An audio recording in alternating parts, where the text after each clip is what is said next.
I mean, what do you guys think? I mean, maybe a little bit. What do you think? Have we gone soft? Are we too nice? Does anybody really actually share their opinion anymore? I mean, if you ask for an honest critique on your work and people are saying words like majestic and revolutionary and God's gift to cinema, is that them really being honest, or are they just trying to make you feel good? Well, our next guest, he says it like it is. I mean, he's a pretty black and white kind of guy. If it's crap, he'll tell you. If it's great, he'll also tell you. He also likes to, put a little heat and some pressure on our politicians, which I think, honestly, we all need to do more of. I mean, we need to exercise our First Amendment rights as much as we do our Second Amendment rights these days. Am I right? Anyway, let's get into this week's episode, shall we? Shooters, are you ready? Stand by.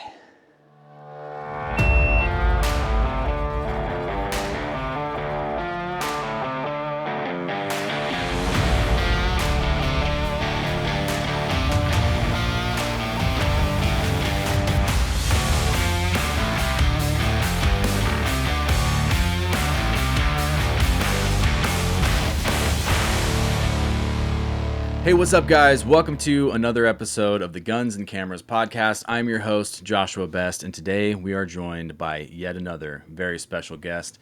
Somebody that I'm pretty sure is shadow banned, just like the rest of us, if not maybe more, because shadow and darkness is a big part of his work. Maybe you know who I'm talking about. I'm talking about Zach Beam, aka Young.Waco on Instagram. Zach, thanks for being on the Guns and Camera podcast. How about you tell us a little bit about yourself? Yeah, well, thank you for having me on. So Young.Waco, and like you said, definitely shadow banned, partially due to the content, but also partially due to the intense cyberbullying campaign I went on against politicians during COVID. That immediately killed my account because I actually used to never do gun photography, so my account was perfectly fine before COVID, and now it's just completely decimated. So, but yeah, been a photographer for a little over 14 years. Originally did music stuff, and essentially when the COVID and all the riots happened, that kind of jump-started my gun photography endeavors, if you will, thanks to some pretty unique events. But other than that, yeah, that's what brings me to here. Right on. Well, you can't bring that up and not, kind of dive into that a little bit. So what brought you? You said events of COVID and some other things. So let's dive in there. What happened? Yeah. So I've always been into guns. I've always shot guns. Got a .22 long rifle when I was 18.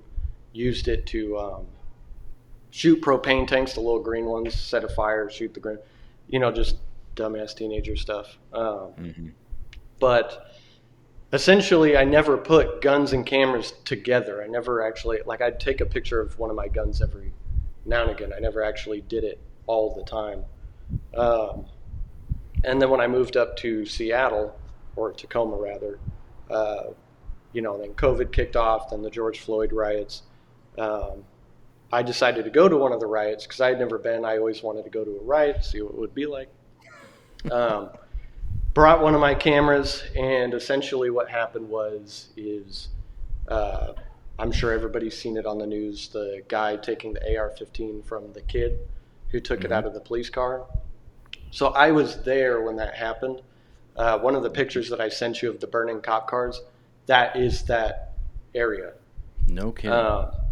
Yeah, and that was with John Karugi. He is known as Weapon Snatcher on YouTube. Shootarugi on Instagram. And basically what happened was I noticed he got the AR. I was like, all right, well, he's got it handled. So I've got a camera. I'll take pictures. So I took pictures of it. And then when I noticed the crowd kind of coming in on him, I was like, well, I guess I'll go with you and help you out and get that back to the police because this is kind of an angry crowd. And long story short, linked up after that, started a YouTube, and that was like the official, all of my content now is guns. I never thought it would go that way, but I'm happy it did because it was two of my favorite hobbies coming to one, and definitely been a fun time. That's crazy. What was that experience like? I mean, It was exciting. I mean, it was yeah. pretty cool.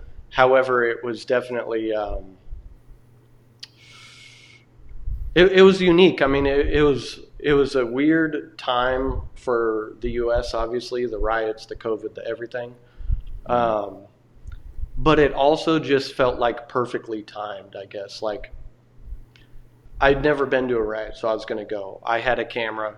I went, and then just right place, right time, I guess, or wrong place, wrong time for the kid who took the AR because I think he ended up getting arrested. I'm not sure, but long story short, it was a crazy time, and I'm thankful for it. You know, obviously, if people got hurt, I don't want that. But for my experience, it led to where I'm at and the experiences I've had in this industry, and so for that, I'm thankful. Cool. Did that experience change your perspective a little bit? Because I think for those of us that I mean, we all lived through it and saw it on the news, but not all of us lived through riots at the level of probably what you went through over on the west side of Washington. But how's that changed your perspective a little bit about current events and things moving forward? What can happen? What could happen? Stuff like that. I would say, I don't want to say this in like a super negative way, but it kind of made me realize that maybe our government is not as helpful as we thought. Because before I just kind of had like, oh yeah, I'm not a big fan of the government type aspect. Mm-hmm. But when that happened, it was definitely like, because there were certain places, not necessarily Washington, but there were certain states where the police were being a lot more aggressive against people who were peaceful. So like there were parts of the riot that were peaceful. And then when Antifa would show up, it'd go buck wild. But I mean, there were police that would get hit with a water bottle and then they'd start shooting tear gas. And it was like, you got armor, but it's a water bottle. Like, and I'm not trying to knock the police or nothing. It just was more, it was a crazy time for everybody, all parties involved, I think. But I guess it changed my perspective of like, I need more guns and ammo because all I had was a P320 and one extra mag when that happened. So realistically speaking, carry more guns and ammo, I guess. You might end up in a riot and might have a bunch of people descending on you, and you might need a little bit more equipment than you thought you did. No kidding. Wow, crazy. Yeah, that's nuts. So are you still over in west side of Washington? Or Hell no. Hell no. I hate Washington. It's a beautiful place. The people are terrible. I made a lot of good friends. It kickstarted my photography and videography quite a bit from where it was at. But the big problem I had was the politics. They banned all the guns. They banned magazines, everything like that. And it just started to become not fun anymore. And so decided to leave. And so live in Arizona, work in Texas. It's a crazy thing. Videography and photography is not my 9 to 5. Gotcha. I kind of like it that way because it allows me to do it when I want to, kind of thing. I'm not desperate for a shoot and being like, I don't really want to do this, but I have to pay the bills. Yeah, true. So what do you do then? What's your I am a mechanic for rocket engine testing stands. So like rocket engines go on the stands, they get tested. I work on the stand itself. So like systems involving like cryogenic fluid, stuff like that. Wow, that's cool. How'd you end up in that? I've always been in aerospace. I've built parts for Apache Longbow helicopters, Patriot missile system, like a whole bunch of stuff. Dang. But when I got into the space industry, when I was up in Washington, it allowed me to then transfer down, get the hell out of Washington and be back in the South where I can feel a little more free. Oh man, dude, that's wicked cool. Now I have a whole bunch more questions about totally not guns and camera related stuff. But let's move back into camera. So always been a photographer for a long time. COVID riots happened, changed gears. Now all you shoot is guns for the most part. Why? I mean, we kind of know the why, right? We know what implemented that desire to change, but what has kept you consistently into shooting the guns since then? I don't know.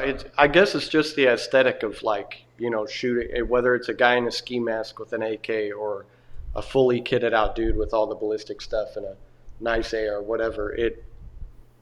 it's that aesthetic just fit my aesthetic perfect. And where I saw, being in Washington really formed my aesthetic, which is the dark, grungy, contrasty look. And so when I started doing it with guns in that world, it seemed like people really liked it. And so when I started getting the feedback of like, oh, this is the style that I like, I was like, well, guess I'll keep doing it then. Right on. So what do you shoot with mostly? What's your camera platform of choice? Currently, A7 IV. We got, this is for photos. Nice. Right now it's got an anamorphic on it, which has been the missing piece for video. It is absolutely amazing. Highly encourage people to get anamorphics. And then for video, it's a FX3, which is what I'm filming on right now. Right on. Excellent. Big Sony fan. I love Fuji. Fuji's I contemplate going back to Fuji every single day, but I need full frame for my video work. And since that moment is your everyday carry for the other side of the shooting spectrum, is it still the 320 or you got something else? It is most definitely a 320. This one by Arc Division with the Swamp Fox, Justice 2, P80 grip. It's unloaded, so of course I'm like fucking pointing at myself. When it's not that, it'll be, of course, I ND my white light, my Prodigy, which I love. Right now it's got the Shadow Systems can on it. I love my Prodigy. I love my P320s. I've got Glocks. I've got M&Ps, stuff like that. But my go-tos are the P320. And I know everybody hates SIG. I've got a cross back here. That's what's on the tripod. That one is definitely needing some work right now. But definitely a big fan of the P320, just the way it shoots, and always liked them. Nothing wrong with that. Yep. So what are you looking forward to in this next year? A lot has happened since 2020, right? We got now Trump hopefully being inaugurated here in a couple of weeks, if that, less than a couple of weeks. What are you stoked about moving into this next phase? 2025 is going to be a year that I focus on my personal projects. I've done a lot of client work with like Goon Tape and stuff like that. Shout out Goon Tape, obviously. And I just realized that a lot of my short film ideas have been kind of put to the side, and I've had them written down. I've been wanting to do them for years, and I just kind of never pulled the trigger. And so this year is going to be personal projects.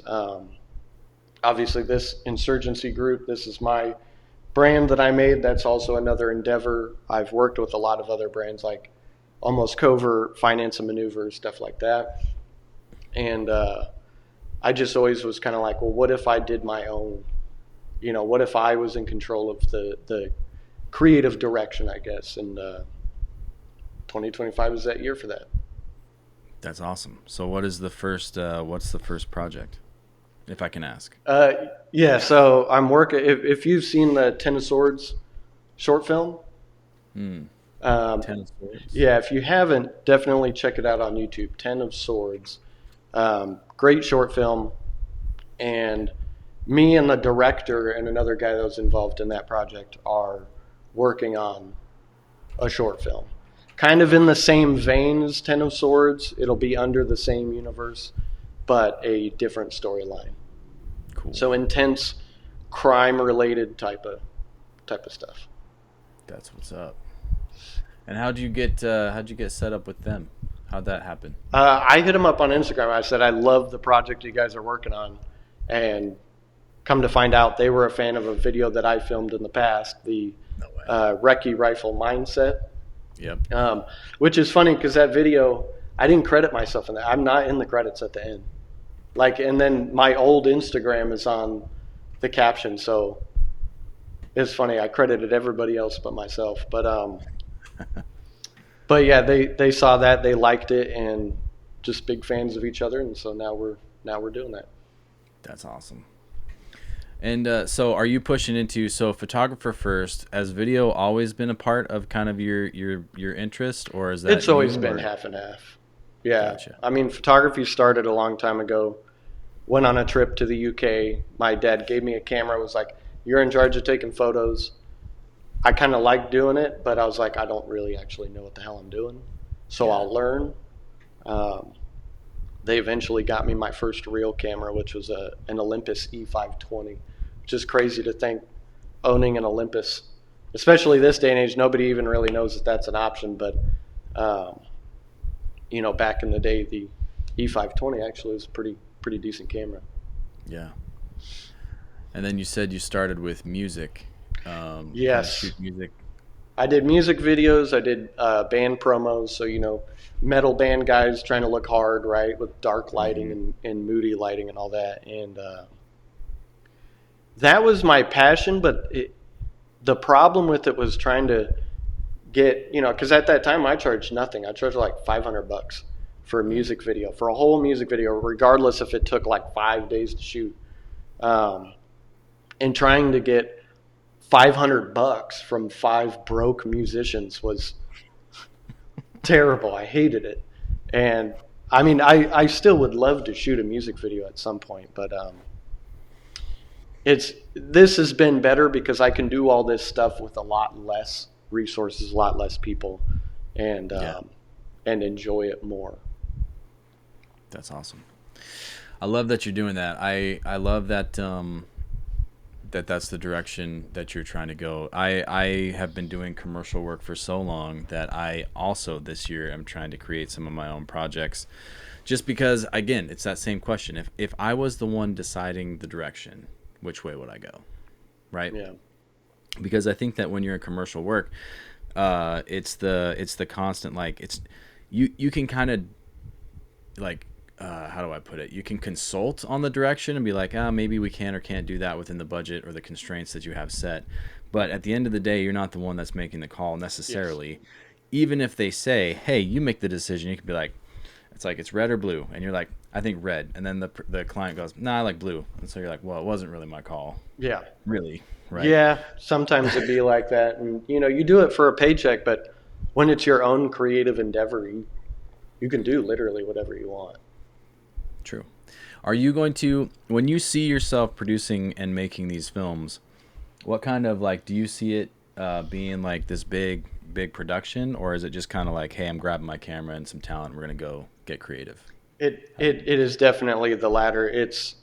I prefer small groups because I film, direct, and edit. Mm-hmm. I film chronologically usually, so that way the editing goes by really quick.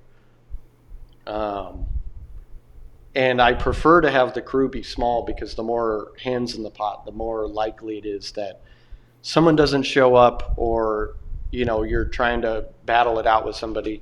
I would just rather be the guy making the shot, the calls to make it. And that's not from I need all the control. It's just from an efficiency standpoint. I would rather have most of the control, except for this time, it's going to be me and a couple other people helping direct it. Because it will be, to this point, my biggest project. Cool. Definitely not their biggest project, but definitely mine. That's awesome. Yep. I think that I think you're going to see more of that coming up. I think there's going to be a lot of creators. I've been saying on this podcast since I started it that I think that in our industry, in particular in this niche, I think we have some of the most talented creators I've ever seen who are willing to create and make content and narratives from a perspective of no restrictions, right? Yes. Where, for example, you're going to grab a camera and some guys, and you're going to go tell the story that you want to tell the way you want to tell it, with no outside influence of somebody saying, that might offend somebody, or, that's too intense, right? Our creators are kind of like, how can we make this as intense as humanly possible so that when people watch it, they feel it? Yes. Right. And I think for that reason, you're going to start seeing our creators in our industry move out of maybe commercial into narrative and actually be really successful, because all the stuff being made by Hollywood is the same story over and over again with all of the edges rubbed off of it, in my opinion. So. Yeah, that's true. And it's unfortunate because you used to have movies like Children of Men, huge influence for me because I'm a huge fan of long, continuous shots. And that movie is just full of them. You'd have movies like that, or The Saving Private Ryan and all that. And we moved away from that to this ultra clean, everything's perfectly lit look. And so when a movie like, for example, the Robert Pattinson Batman comes out, you're like, oh my God, that's what color grading is. Like, I forgot what color grading was, because previously on, like, especially Netflix is totally guilty of this. Every single movie is like, there actually really isn't a color grade. There's no style. There's no, like Extraction, the action movie, that definitely has a color style. That definitely has a good color grade. But all the other movies are perfectly clean, perfectly lit, perfectly sharp. There's no roughness, no grit, no nothing. So when you do see that grit, you're like, well, I like that. I forgot that that was something that I missed. Yeah, I think that was. I watched the behind the scenes for the new that new Batman movie. I loved it. Right, That just was from great. the textural perspective, right, of their approach to cinematography and color grading was huge. But I like I think there was a YouTube video I watched that referenced the differences between the world of Batman and the Arkham horror kind of scene and the Marvel universe, where it was like Marvel, being all CGI, does have this oversaturated, super clean, high resolution, like even the battle scenes where you're like watching this and you're like, this should be really grungy and heavy, are crazy clean in comparison to a frame from that Batman film. Right? Like, exactly. And it's unfortunate because when you think about it, movies are there to, I don't want to say be realistic, but even if the movie is somewhat realistic, it's still supposed to be stylized in a way that is different than reality. So the color grade is more emphasized than what colors look like in real life. And when you just make it look normal, it's kind of boring. It's losing a little bit of that artistic, thing to it. And like, I'm a huge fan of like rom-coms, 90s and early 2000s rom-coms, and even those had a better color grade than movies coming out now. Like, it's insane. Yeah, no, I agree completely. Actually, it's funny you were talking about that, because my son and I just today we were killing time and we put on that new what's that? It's say what you want about the Star Wars stuff come out of Disney. We all know it's garbage, right? Yeah. But I was like, hey, there's kids in it, and my son's interested in Star Wars, so I'm like, let's see. So we started watching this, whatever that new series is with the kids. I forget what it's Skeleton called. Crew? Yeah, that one. Yeah. And the first episode, they're like in Star Wars suburbia. I don't know if you've watched it, but I was like, this feels wrong, because it felt like, going back to trying to take too much real life and bring it into film, right? Where it's like, I felt like very much the comparisons they're trying to draw between like modern suburbia and the Star Wars world, and I'm like, that doesn't belong in this universe. Right? Yeah. They're not. We can't have something that looks so recognizable, like school buses and streets and street lights. And I'm like, this is Star Wars. There's no streets. Everything flies. Yeah. Right? Anyway, I was thinking that exact thought of just like, man, there's the boundary between what people are capable of imagining in being separated from reality and actual reality is too thin right now, I think. But Yeah. Well, and everybody's trying to play it safe, I don't want to go down this road, but like the DEI and inclusion and all that. And it's like, I get it. People want to see movies where they see somebody that somewhat resembles them, but how do you explain that for a movie like Lord of the Rings? When was the last time any one of us has killed an orc, right? I mean, maybe in Tacoma I got a couple, but I'll tell you that generally speaking, those types of movies, especially Star Wars, is pulling you out of reality for a moment so you can be entertained. I don't need a movie where I'm taught a lesson about being kind to others. I want to watch explosions and shit. I want to watch a shootout. That's why like Extraction was so fun to watch. Long shots, insane action, no apologies. There's no real DI bullshit in it. And it's exciting to watch. But all the other movies, like comedy movies now, they're not even funny.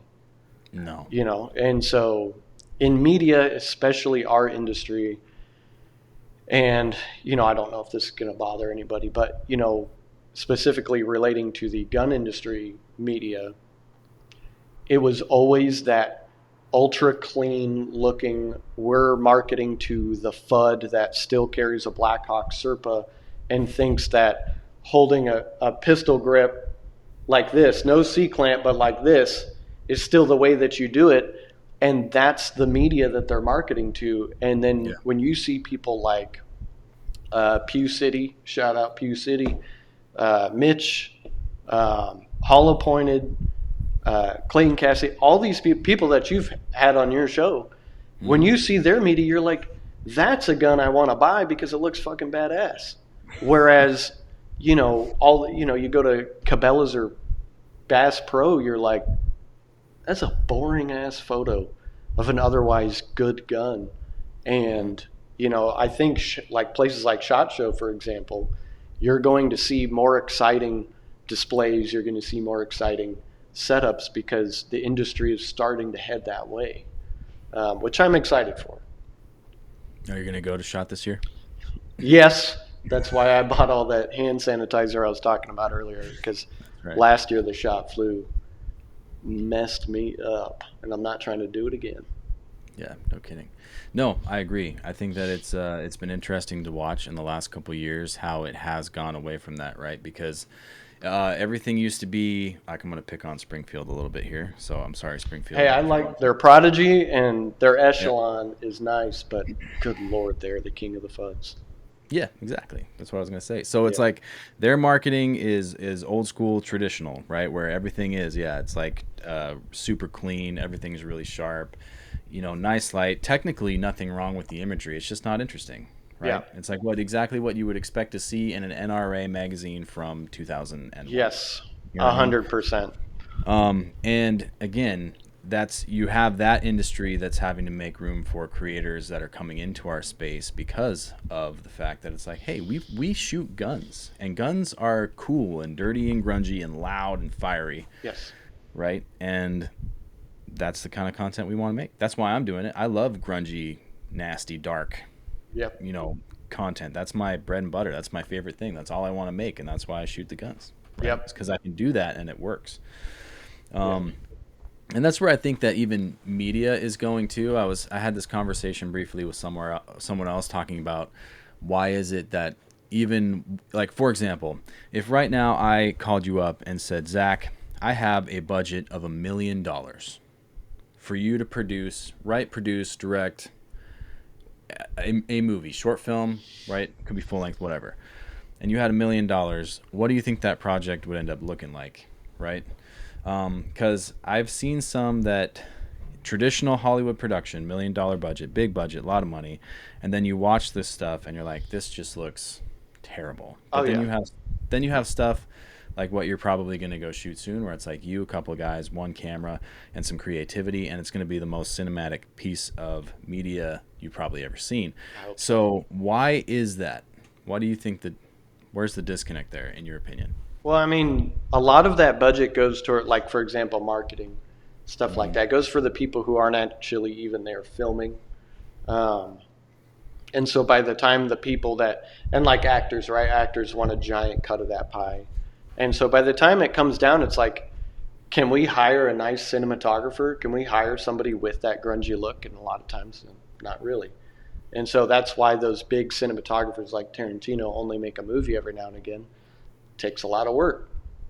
And so, like, for example, the upcoming project we have, I initially set the budget at about $500. Now, that's not including, obviously, the FX3, the anamorphic, all the money that I've already spent on my gear.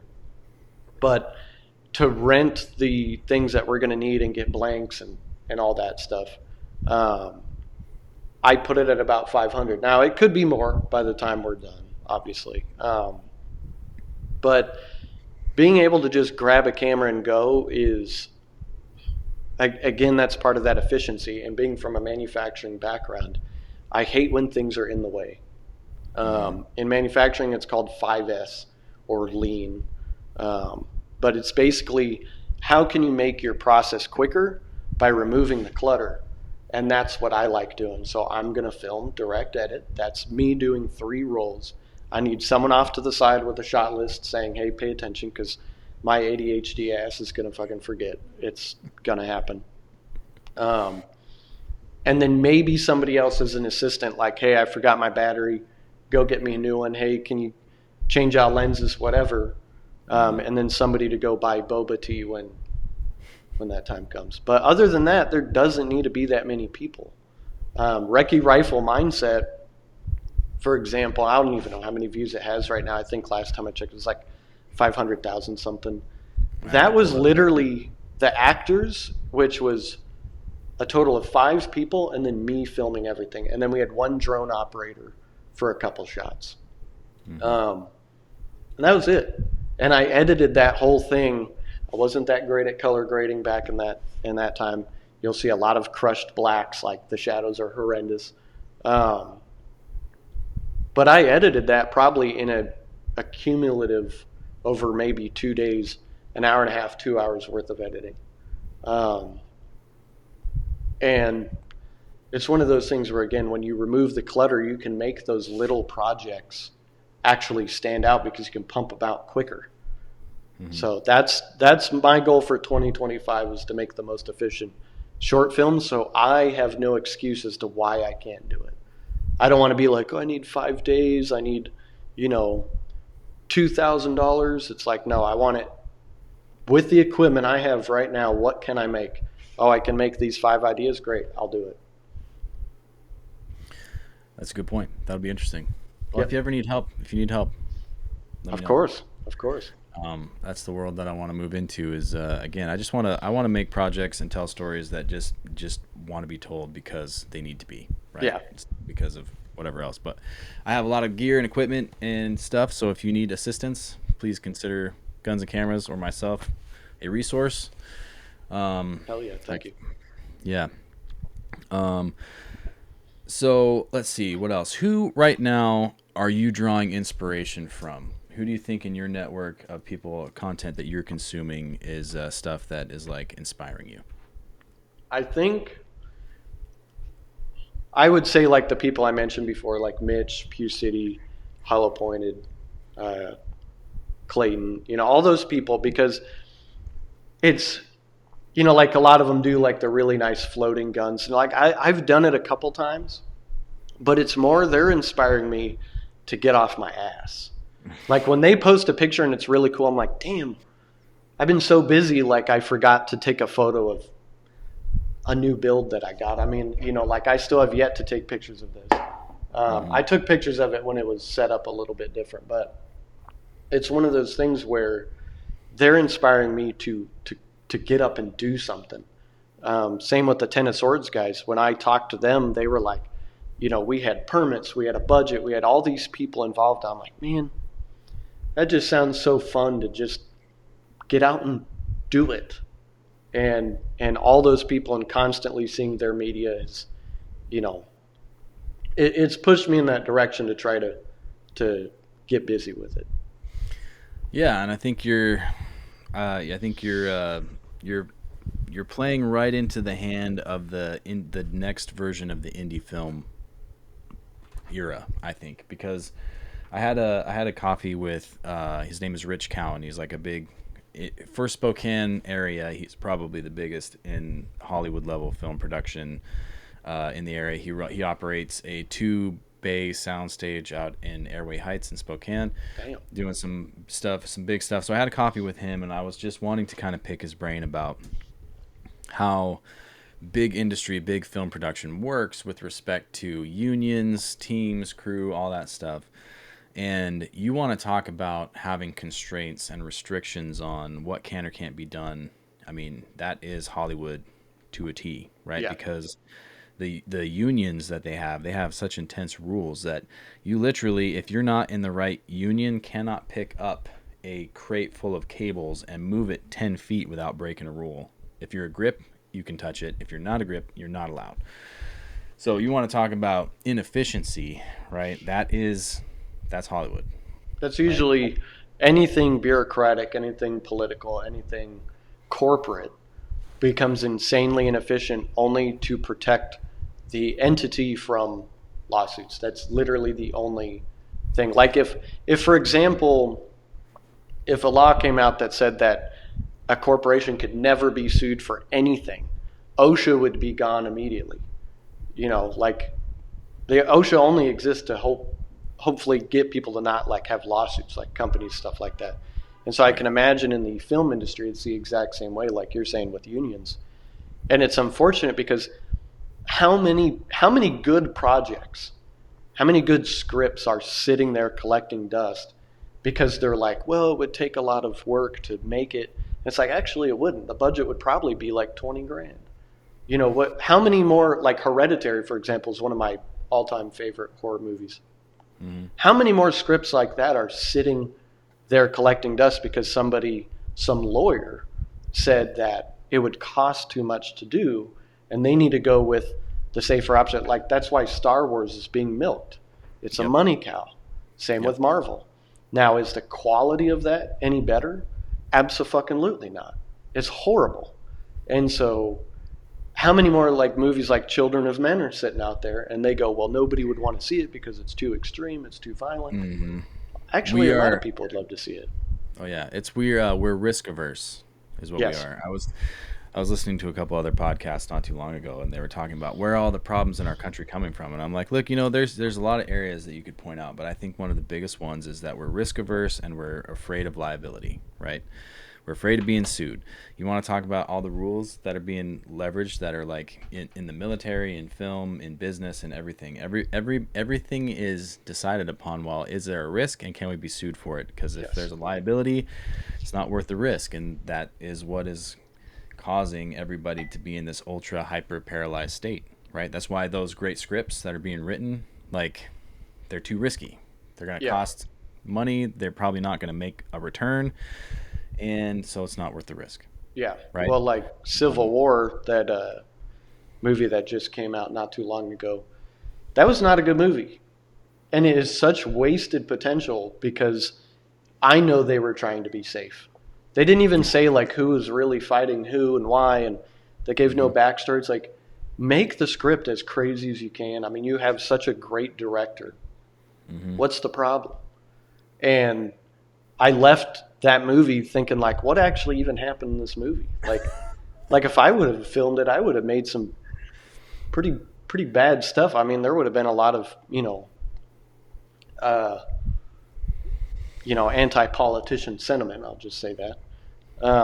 And they had none of that in there. It was all just, some people are shooting at each other. Okay, well, I'll take a couple pictures. That was it. And you're right. It's risk averse. If they would have made it more hardcore, they would have probably been afraid of, well, how's this going to be received? Well, who cares how it's received? Make the fucking thing. Like, come on, someone's going to like it, and the people who like it are really going to like it. Yeah, man. Did you watch The Creator? Did you see that movie? I did, and that's one of the big reasons I got my FX3s, because that's what it was filmed on. Now, they did a crazy process where they filmed it digitally, then printed it to film to get the color grade, or part of the color grade, and then redigitized it, which is crazy. I don't have the budget for that, but big inspiration why I've got the FX3 now. Yeah, that's yeah. But that's a perfect example, because it's like Rogue One, for example, is the last good Star Wars movie. Mm-hmm. Why? Because it had a very big, grungy, violent aesthetic. It was like Saving Private Ryan in the Star Wars universe. Yep. And so it's just crazy they don't do that more often. Yeah, no, I agree. I now have an Octopus shoulder-mounted gimbal rig because of the Creator. The FX3 I had before, but I was like it makes sense. But beyond the equipment, I've also, just fun fact, I've never actually used the shoulder-mounted gimbal rig for anything yet, so I'm trying. So you built it and didn't use it. I built it and it's sitting there, and I'm like, I just got to find a. It's a cool concept. I mean, there's even people that take. I actually even have that gimbal. I think they used an RS2 for that film. There's people that'll put a gimbal on a Steadicam, and it will stabilize even more, which is absolutely insane. I got that too, and I'm trying to get rid of it right now. So if you know anybody that wants the tilt-a-float rig, I have one, and I don't ever use it. But it was a learning experience, right? Because I thought, I've been using gimbals for a long time, and recently I decided I don't want to use gimbals anymore. I'm trying the same thing.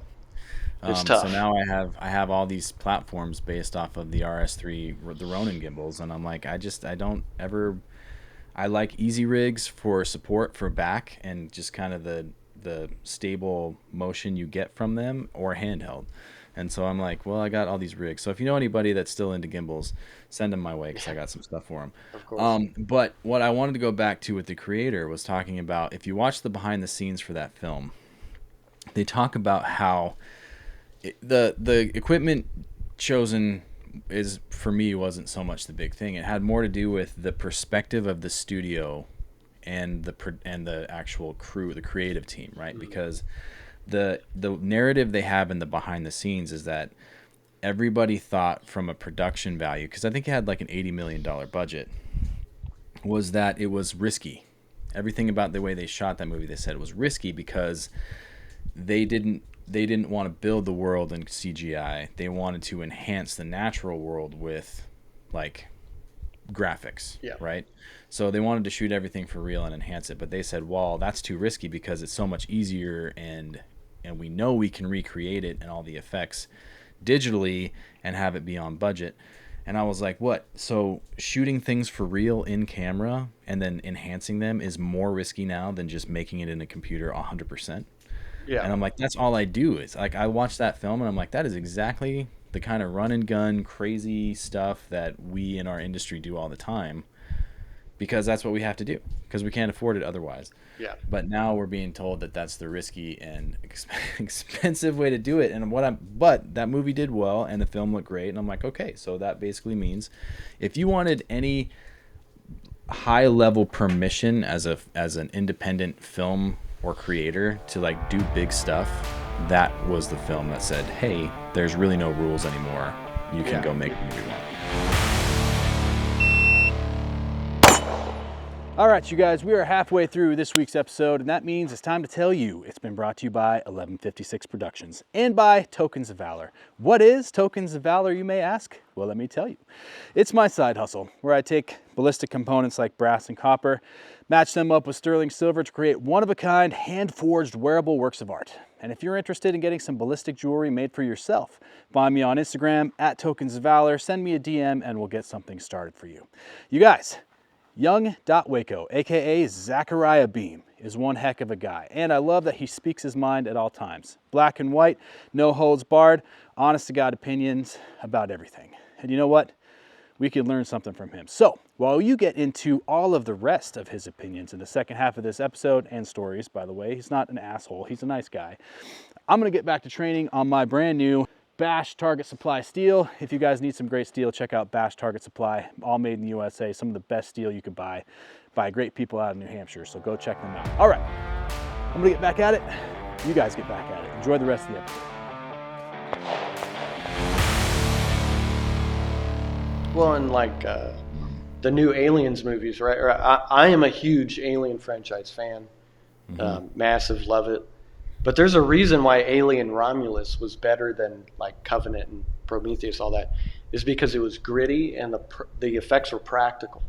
All of the monsters were real, probably except for like one or two, obviously. But you know, the effects were real and it felt real. Even though they're fucking aliens, they're on a spaceship. Like, come on, obviously that's not real, but like there was something more real to seeing a practical effect. And so, like, for example, with the short film that I'm doing, we're using blanks and live fire, which I know some people might freak out about live fire, but there is a safe way to do it. No one is getting Alec Baldwin. And if they do, I'll get it on film and it'll look really cool and it'll stay in the cut. But there's a reason why I want to use the blanks, the recoil, the flash, the sound, maybe even a flinch, right? Someone might shoot and flinch like you would in real life. It's not like, you know, these actors that shoot a blank gun and keep their eyes open and they look all cool and sexy while they're doing it. It's like we all look like an idiot when we shoot guns, realistically. Like, we all have a weird look that we do when we're super concentrated trying to, you know, make the time and stuff like that. And I want that realism, because when somebody shoots a gun off with a blank and the thing is recoiling and there's a flash, I want the real world reaction to that. Yeah, yeah. So, Actual fire, actual smoke, actual gunpowder. Yeah, and it's efficient because now you've got your visual cue, your audio cue, and your action all in that. Whereas if I were to do that with an airsoft gun and use effects later on, people are going to know it's fake. I mean, I yeah. am not a multi-billion-dollar studio to make that look good. Um, No. yeah. Well, and again, I think it boils down to competency level of people in the industry because I'm like, look, you have a good armor on set, you should be able to use real like actual Yes. blank guns and blanks and all that. Again, it's yeah. Dude, I love practical effects. I mean, like, look, I grew up watching old school black and white movies. And those things, the visual effects in some of those old films still blow my mind. The lengths that they had to go to using forced perspective, Yep. mirrors, freaking actual stuntmen, right, doing dangerous stuff in real life is, I mean, you can't, I don't think you can beat that. It just, the physics never really connect in computer graphics Yeah. Well, for me. your limitations force you to be creative, right? They didn't have the computers and stuff like that to do the effects, right? Nowadays, you're like, oh, we need to blow up this building. Well, you can just do that, right?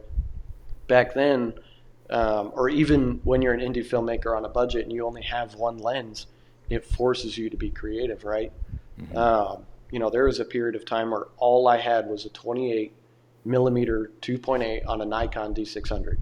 That's all I had. But it forces you to become creative with that.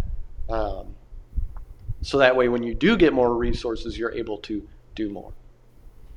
Yeah. You got to bring back the practical effects and the miniatures, right? Lord of the Rings. I think Lord of the Rings is the pinnacle of all of the good that was like just a sprinkling of what we had state of the art CGI, practical effects, miniatures modeling. Like that was like the culmination of every piece of good storytelling. Yeah, I think that's those why those, movies were intense. I saw them in theaters when they came out when I was younger, yeah. and they were intense. But they were long as hell. Yeah, dude. Well, yeah, and now we got some films coming out that are even longer, like Avatar. You know what, 3-4 hours? I haven't seen that. Last long one I saw was Oppenheimer. Oh yeah, The Oppenheimer's. first half of the movie was cool. Then they dropped the bomb, and I'm like, that was dumb as hell. That bomb sucked. Like, I was under impressed with the hype for the bomb. The explosion at the end was so big, and the marketing for it. And then I watched it, and I was like, yeah, and yeah, and then it's followed by an hour and a half of court proceedings. I'm like, if I wanted that, I'd watch fucking Law and Order, like, which is way more exciting. truth, truth. All right, man. So I got your Instagram pulled up here. Let's just kind of take Sure. a peek at some of your work and talk through some of it. I'd love to hear some of the backstories to some of the pieces you have on your social media. So I'm gonna go ahead and share the screen here real quick. Stand by screen. Yeah, and my Instagram right now is heavily uh, archived. I tried keeping the page short. So Um, we're at right down at the bottom. So yep.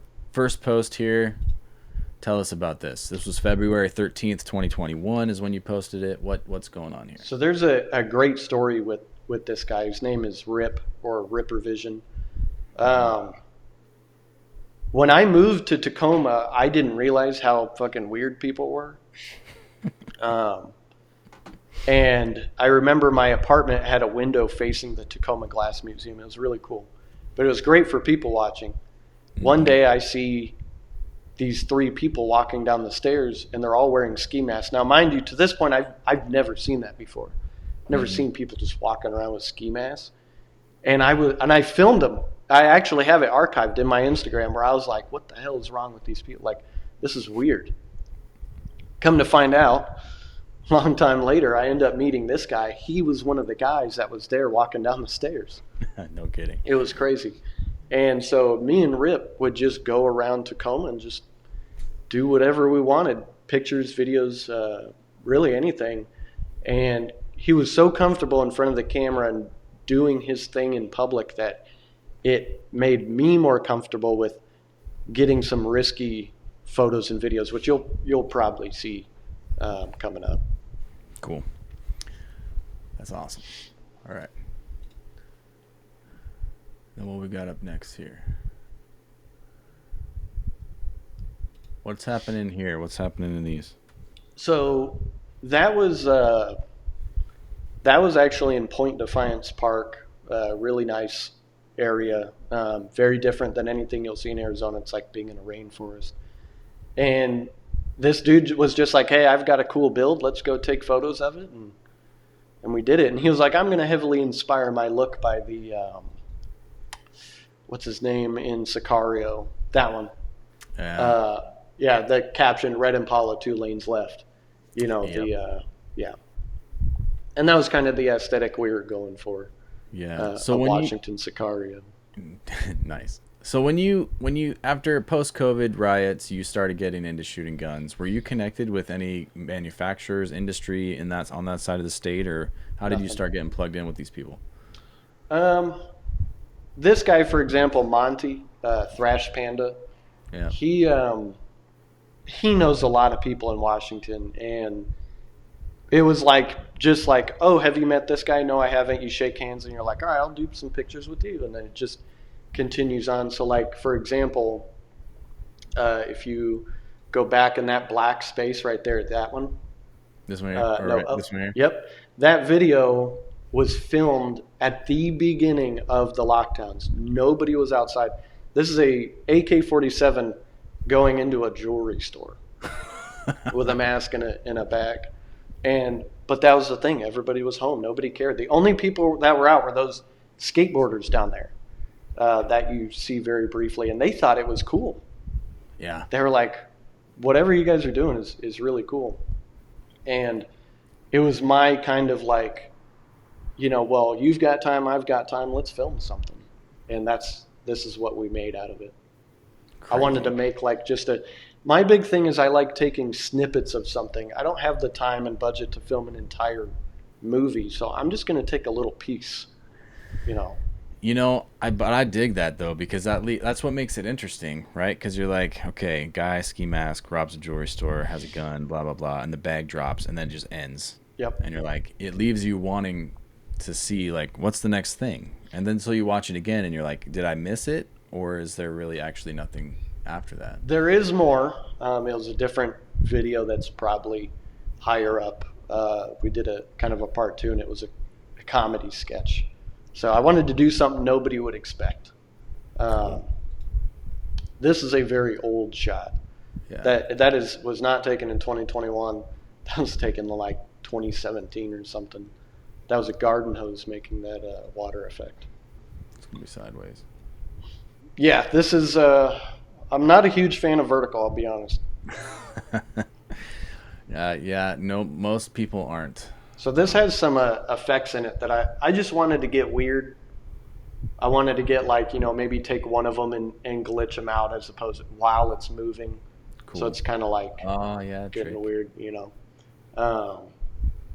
But those 2 dudes were just down to do whatever we wanted. So it was nice to get out and just kind of try different effects, try different ways of filming. But it was always the gist of it was always Rip would have food, Monty would have a gun, and it was always a fun time. That's cool. So were you getting, is this like, are these paid? These are just for fun. This isn't paid work. This is just your stuff that you like to do? Or? Almost all of this is, actually, damn near all of it is actually just for fun. Just, hey, what are you doing? Nothing. Okay, cool. This was a very popular video. Had been ripped. People had stolen this video and posted it for themselves, which was fun. Huh. And that's like, the sun was almost completely down. That's a Fuji X-T3. I was absolutely pushing it to its limits. We actually went back and refilmed that years later with, I think my A7 IV, I think I had at the time. Yeah. That video with the U-Haul is probably one of my most popular. Everybody recognizes the U-Haul video for Finance and Maneuver. August 8, 2022. I wonder if this was the precursor, because it seemed like there was a minute there where box trucks all of a sudden became like the thing to do. Well, we were supposed to have a sports car, if I remember right, and the person backed out at the last minute, and I was like, well, U-Hauls are $20. and they legit went and got a U-Haul, and we just went down this road like 100 times. It's just up and down, up and down. And for the follow shots, I'm actually hanging off the back of a Toyota Tacoma. No way. But this was a collab with Goon Tape right there. Yep. And Finance and Maneuver, right when Finance and Maneuver had been around for a little bit. And then we did this, and it just kind of popped off. It was real neat. That's a pretty epic shot right there, man.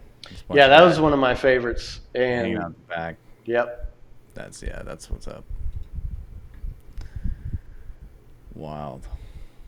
Yeah, I've got a nice little mix. I like to get weird with, like horror aspects, like some of those photos. Yeah. Some of these, looks like we got some. Huge fan of like, the like witch and demon aesthetic and stuff like that.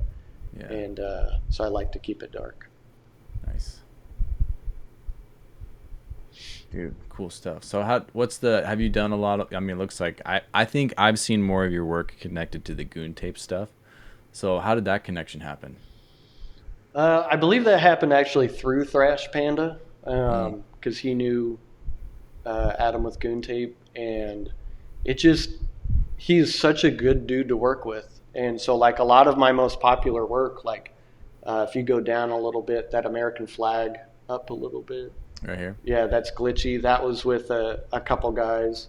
Never mind. That's a year recap. But that first clip is from a separate video for Goon Tape. That's a Goon Tape video. And that's a Goon Tape video. Nice. He's just a good, consistent guy to work with. And a lot of that media that was a Goon Tape video. Nice. And it's been nice working with people like him because it gives me hope for the industry, like, because he likes the grit and the grime and the contrast and the comedy and all that stuff. He loves that. And so when we work together, it's really easy. It's not like, hey, make this look super corporate. It's, hey, do whatever you want to make this look good. This was a comedy sketch. Nice. I'd actually like that. I just had in an episode coming out, it'll probably air shortly before your episode airs. But I just had Alex Aubrey, Overtime Alex, okay, on the podcast, and he was talking about comedy is a big thing for him, and one of his big comments for our industry was like he said he would like to see more, and I agree, more satire, more comedy being brought into. Because like we're kind of on this really uber serious heavy trend, right? Because of the way the world is, everybody's like it's doom and gloom and battle and war and I don't like, I like that again because the grunge is there, right? And it's real life, but it also doesn't leave a lot of room for people like to get creative with this kind of stuff where it's like, yeah, let's bring a little bit of levity back into some of it where it's balances out the content a little bit. Yeah. Well, yeah, because, you know what I mean? Like with my upcoming short film, comedy is going to be a small part of it, but It's going to be in a way that's definitely not like the safe comedy that, people are being fed right now, unfortunately. Or no, it wasn't Overtime Alex. Sorry, wrong guy. That's Alex's Flux. Sorry. Yes. He is on a recent episode. That's probably why I'm thinking of his name. It was Clayton? No, Clayton was just on. Haley. Haley Press. Haley Strategic. Okay. Yeah, or Strategic Haley, I think is his handle. He was the guy for a long time shooting a lot of TTI's videos. Okay. And he's awesome. He was great. Very funny guy. Very crazy. I'll be sure to listen to it. Yeah. So that'll be coming up. But he was talking about bringing comedy back. So this was, we were all just hanging out while some IWA products were being demoed. And somebody let one off a little early. Yeah. I saw it. Yeah. That was a good one. That's awesome. And then we got, this is the Insurgency group, right? Yep. So the whole point of that brand is to be that gritty, grimy, high contrast. And Yeah. I love it. Again, it's my creative direction. So what's nice about it is anything that you see is going to be 100% from my brain, I guess you could say. Whereas with client work, you can put in some input, but like you said before, ultimately it's up to the client. Yeah. So as Insurgency Group, tell us a little bit about this project. Is this like a media production company? Is this apparel? What is this, lifestyle brand? It's apparel. It's, kind of like a lifestyle thing. I would love to get into some soft goods that you can actually use on a daily basis other than a t-shirt. Gotcha. But the idea behind the brand is that, again, being kind of radicalized, let's say, during COVID to not liking the government as much as I had previously, you realize that the government loves to name groups of people that they want the masses to not like. Mm-hmm. And so insurgents is one of those names. And so when the government eventually will call you that, embrace that name. Don't turn it down. Don't be like, oh my God, why would you say that? I'm just an American citizen. It's like, if you want to call me an insurgent, that's perfectly fine. I'm going to be that. Mm. It's like that meme, be the guy the government thinks you are, right? Yeah. And so this was just a lighting test to test out the green light in the background. And so, yeah, that's kind of the idea behind the brand. Yeah. I like I'm sure you remember the goon era during COVID when everything was ski masks and yep. AK-47s. And the idea behind that, insurgency group is to be a much more refined, better looking version of that. I dig it. You got some great work up here, man. Thank you. I can't wait to see what you do with these projects coming up. It's going to be awesome. Thank you. Yeah, I'll be posting behind. I'll have a guy doing behind the scenes, because one of the big things I want to kind of show people is you can do this too. Like, yeah. I love getting messages from people that are like, hey, what camera do you recommend? I'll tell them, something within their budget. And then like a month later, they're like, hey, I bought the camera and look at this thing I filmed. And I'm like, hell yeah, dude. Like, that's what I like. Don't put fire emojis under my pictures and stuff like that. I don't get nothing from that. But I love when people say, I went and filmed this because of something you did. Dude. I love it. And so the BTS of that short film will be like, hey, you can do this on a incredibly small budget. The only thing you're missing is a couple dudes and a day off. Yeah. Yeah, I love that. And I think I think it's important. I think that's a message people need to hear, especially creators need to hear, where it's like, you don't need, you get paralyzed by yourself telling you what you don't have. And it's like, if you have a camera and a lens, you have what you need, really. Pretty much. Right? I mean, it helps to have some friends who are willing to be like, yo, you want to be on camera, or you want to hold this thing here. So that's important. But yeah, I think that's a good reminder of just being like, that's what I love about a lot of your stuff, looking through all of your content, is like, it looks incredible. Like, it looks incredible. But in my head, I know I was going to ask you, I'm like, how much, do you use lights? How much is here? And I'm like, you know what? I bet you most of this is just like, he had one dude, a couple of dudes, some guns, a camera, natural lighting, and was like, let's bring in a cool car and do this kind of crazy thing. And that's what resulted in the shot. Yeah. Right? I do a lot of, natural light when I can. Yep. I'll be honest, it actually stems from, having been broke a lot of my life, right? I'd spend all my money on the camera and I'd have nothing else. I'd have the camera, yep. one lens, and that's it. And when I started getting creative with lighting, like back in the music days, because I did music photography before I did music videos. And I was the first person in the scene to get remote triggered flashes. And I would put them on the stage behind the band, and it would make the stage look bigger than it was. Cool. But they were terrible lights. They were terrible triggers. It was horrible, but it worked. And you learn to get creative. So I'm really a one light kind of guy if I'm going to use artificial lighting. Nice.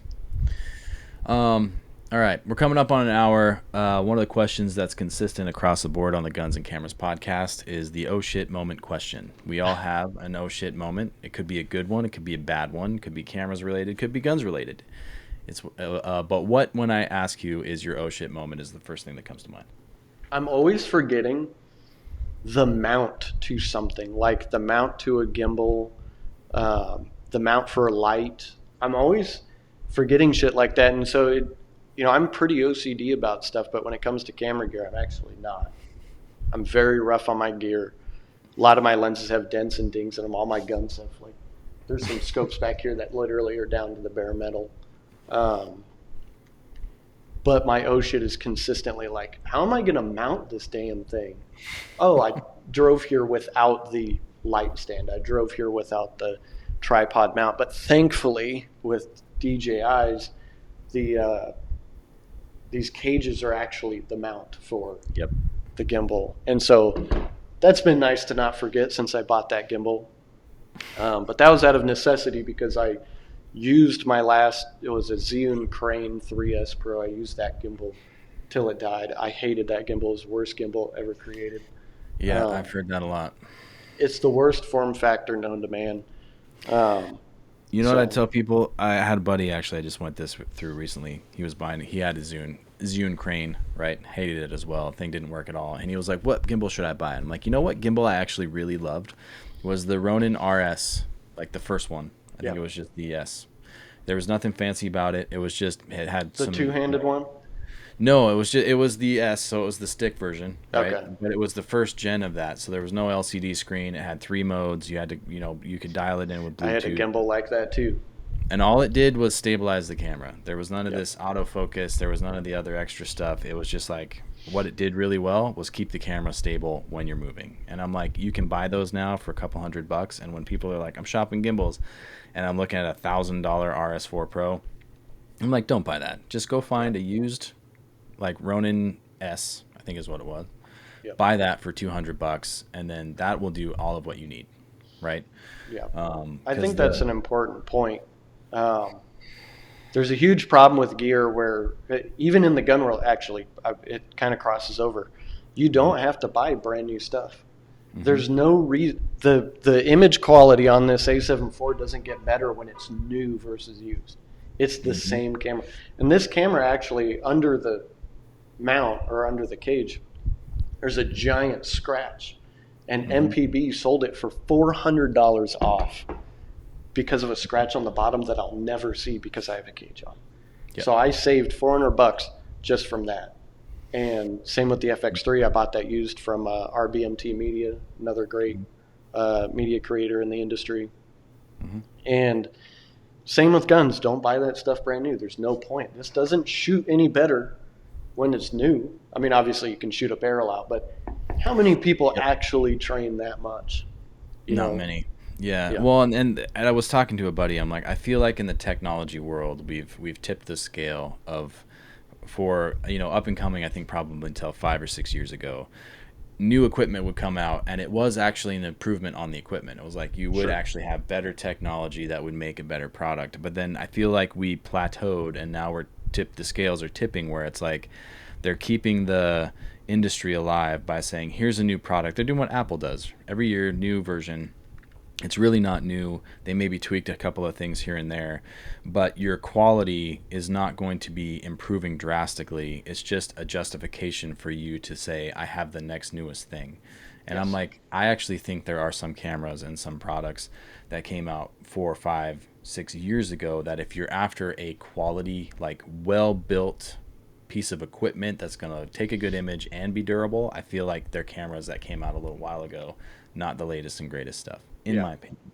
Well, yeah, I mean, the A7 IV and the FX3 will do very similar video.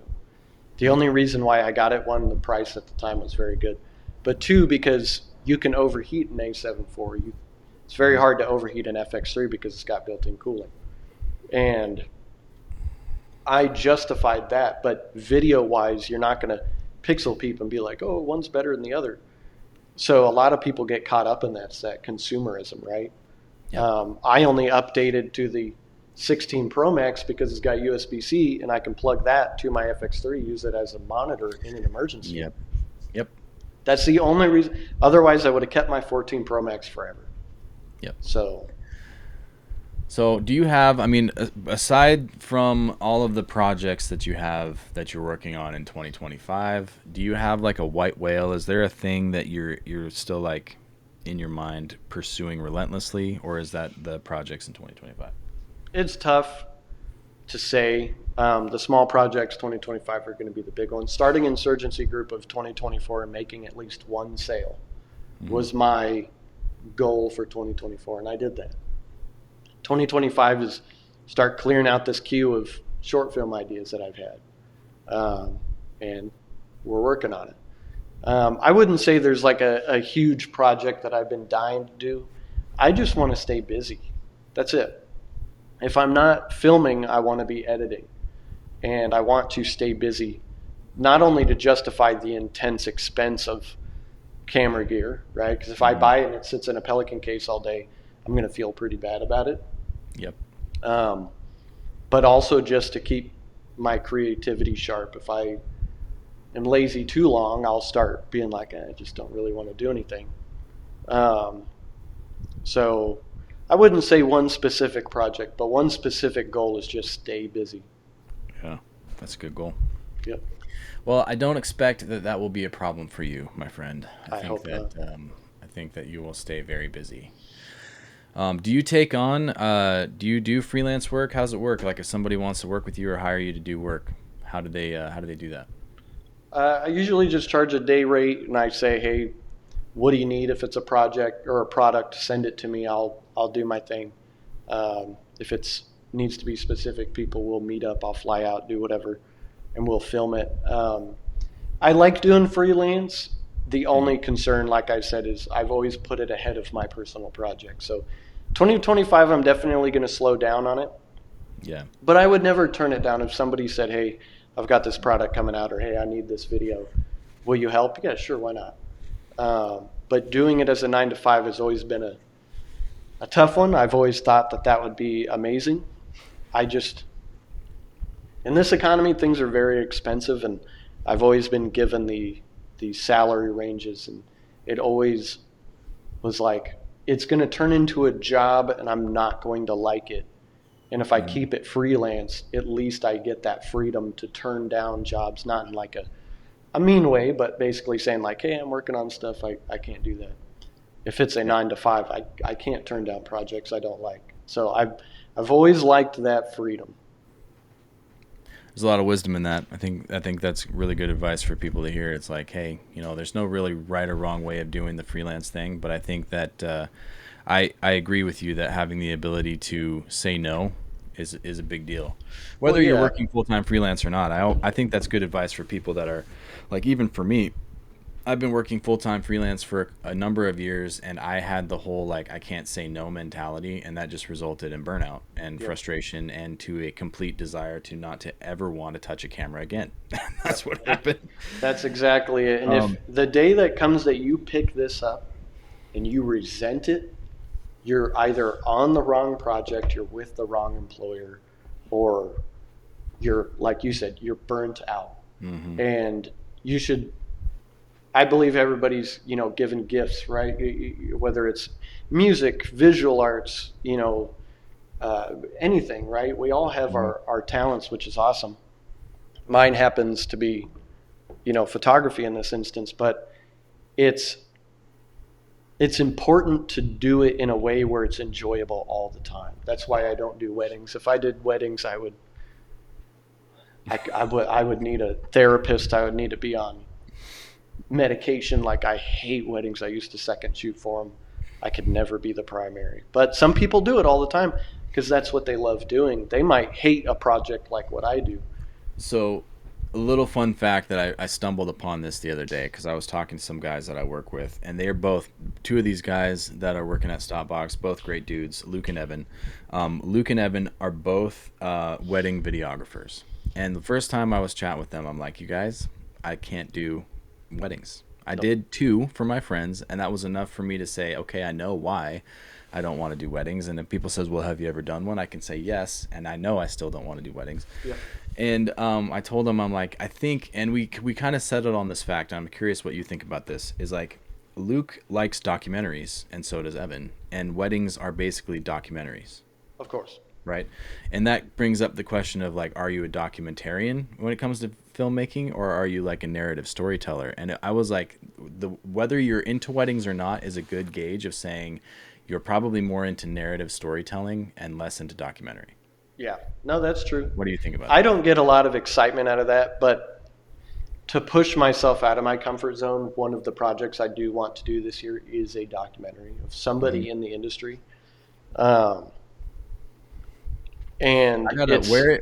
So real quick, I'm just gonna throw this out there. Where in you said Arizona and you work in Texas? Yep. Where in proximity to San Antonio are you? I don't know. Very far. It's in a town called Van Horn.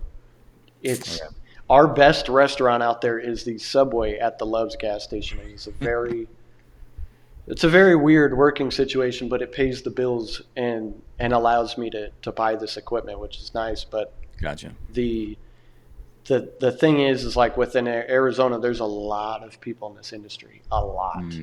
I mean, we've got great people like Redacted, the podcast. He's out here. He's one of the people I would love to do a documentary style video for, but it's not my style, and I want to kind of try it out, see what happens, and I might learn something about it. I might not come out of it going, this is my favorite thing in the world, but I might come out of it learning something new, either about my creative style or my equipment, which is always important. Yeah, I was asking that because I'm gonna do in February. I'm shooting my first ever personal documentary of about a guy in industry, but he's in San Antonio, so I already got the tickets down there. I was like, if you're close, I was gonna be like, you want to help? But it sounds like it'd be fun, but it's you're far ways. Anywhere from Van Horn to like Houston or anything, it's like 10 plus hours or something like that. Yeah, Texas is big. I forget how big that is. Yep. Big piece of country. Well, right on, man. Zach, you already shared a bunch of wisdom here, but what is kind of in closing? What is one piece of wisdom that you learned that you know now that you wish you knew when you first started in all of your years of doing work? If you could share that with our audience, that'd be great.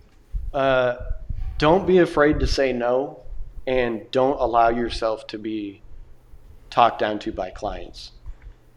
When you work with a client, it is a 50-50. It is they need your respect and you need theirs. And I have unfortunately worked with clients where it was very one-sided, and I felt like, not like I was being taken advantage of, because I have no problem saying no, but it was like very clear that we're not friends here. We're just working. We're just doing this thing. And like, I like to be closer with those clients. I like to be like, I like you as a person. It'll make this project go a lot easier from a communication standpoint.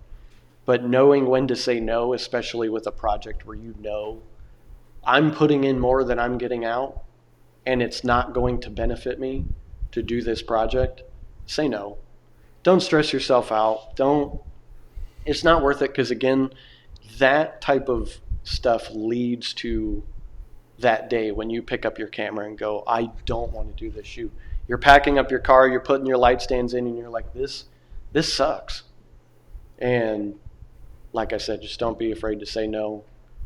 Don't be afraid to stand up for yourself and tell the clients, I really don't like, how you're directing this, and I don't think it fits with my style, so maybe somebody else is a better fit. Yeah, that's really good advice.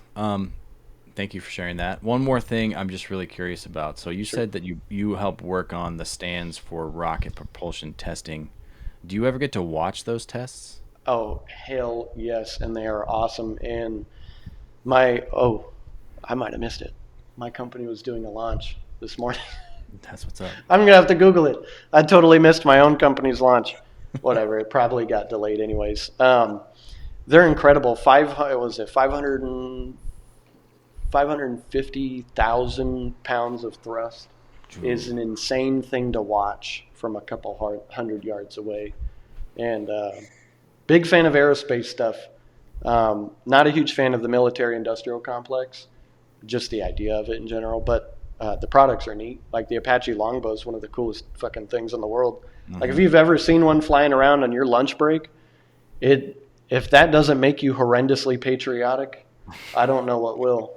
Apaches Yeah. are some of the coolest. Dude, I've been a lifetime fan of the Apaches. And F-15 Strike Eagles, of course. Oh yeah, those yeah.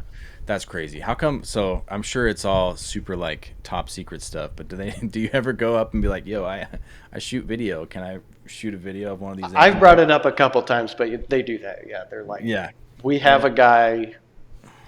You can't even have your phone out. They have cameras that watch you from hundreds of yards away, and if it looks like you've got a phone out, they get you on the radio. They pull you aside. You're gone. yeah, So, that's your job. That's crazy. Yeah, Yep. that stuff. I love aerospace stuff. The rocket engine. Just the insanity of the power of those things. Just I couldn't imagine being within that proximity and being able to see those things get tested. it's neat. Crazy. It's man. neat, and the cryogenics are, even aside from engines going, working with cryogenics and stuff, like seeing liquid hydrogen make water out of air, like it just rains and then that water immediately evaporates when it touches something, is one of the coolest things you'll ever see. Ever. I mean, it's so cool. It's like water that doesn't get anything wet, because like if it touches something like hard, it immediately evaporates, but it looks like water.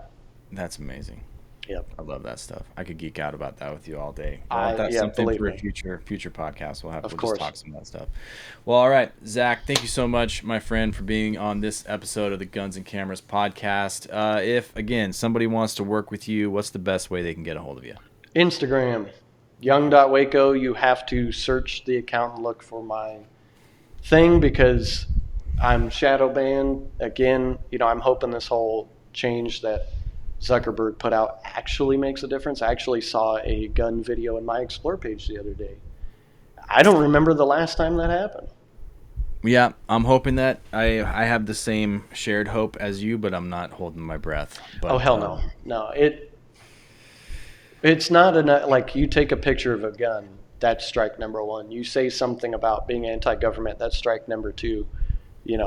It's, and then your caption might vaguely sound like you're selling something, that's strike number three. It's like, there's no win. That's why when everybody was posting those things of like, your account got, we removed your content, people were proactively removing their content. I didn't remove shit. Yeah. Remove my stuff. I don't care. I'm going to keep posting it. I'm going to keep doing it. I'm going to keep doing it. I didn't either, because my argument was like, look, if I take down 5 things, they're just going to find 5 more things, and before you know it, my feed's going to be just bare bones, because everything in my feed is against the rules. It's crazy that you can watch people get blown up by a drone in Ukraine, but I can't post a picture of my P320 and say, hey, look at this new optic I got. It's like, that's worse than watching a man lose his leg. I don't understand it. Yeah, makes no sense. But Yep. very little in this world of ours does anymore, except Yes. for the fact that rocket engines are very cool and your work is exceptional. So They are neat. Thank you. you guys, if you're watching this episode of the podcast or listening, be sure to go to Instagram, search for young.waco. I'm going to put it up here, but for those of you listening, it's YUNG.waco, WACO. Go find him on Instagram, give him a follow, comment on some of his work, tell him how awesome it is, because it is very awesome. Also, go check out insurgency.group on Instagram. Do you have a website for that? If somebody wants to buy some apparel from you, how do they do that? I do, and it's insurgency, but it's with the vowels removed except for the I, and it's basically insurgency.shop, and I hate drops, so all the products that are listed are there all the time, like this ASU themed hoodie.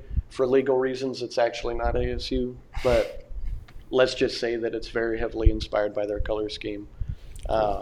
Hate drops, but I'm working on media to keep everybody entertained, I guess. Awesome. So if you guys want to support Zach and what he's doing with the Insurgency Group, go exactly there. I'll put the website up here as well. Go buy some stuff from him. Wrap some of those dope shirts, including that dope-ass hoodie that he's wearing right now. But you guys, this has been a little over an hour with Zach Beam, a.k.a. young.waco. Thank you so much, Zach, for being on Guns and Camera Show. You guys stay tuned. We have a lot more coming in the future. Got some pretty cool guests that I'm excited about. It's going to be a good time. But yeah, that's it. It's been Guns and Cameras. Zach, thanks. Thank you. Have a good one. Yeah. Have a good night, guys.